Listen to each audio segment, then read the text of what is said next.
Ya baik, selamat siang buat teman-temanku semua. Semoga pada siang hari ini sahabat-sahabatku semua pada sehat walafiat.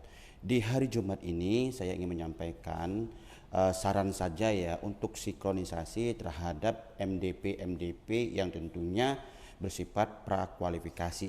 Di sini saya menyampaikan salah satu ya metode evaluasi penawaran sistem harga terendah ambang batas.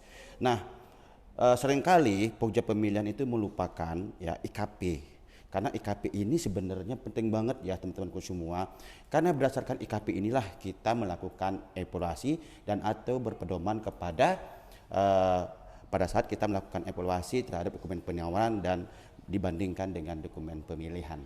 Nah, kenapa ini sampaikan hanya sebagai warning saja, jangan sampai IKP yang ditetapkan di dalam dokumen pemilihan ini tidak sesuai dengan peruntukannya. Nah, kalau kita bicara tentang prakualifikasi, tentu kita akan bicara dua file ya. Yang pertama adalah file 1 dan file 2 yang sebelumnya tentunya sudah ditetapkan daftar pendek melalui prakualifikasi. Nah, semua peserta yang lulus daftar pendek, misalkan 10 peserta yang lulus daftar pendek di dalam prakualifikasi ambang batas, tentunya semua diundang untuk menyampaikan penawaran ya. Artinya 10 ini tidak boleh dilakukan evaluasi hanya berdasarkan harga terendah ya. Di sini harga tidak masuk ya. Tetapi di dalam MDP prakualifikasi yang diterbitkan oleh LKPP masih belum sinkron, karena di dalam evaluasi masih saja menyatakan pokja pemilihan melakukan evaluasi terhadap peserta 3 terendah.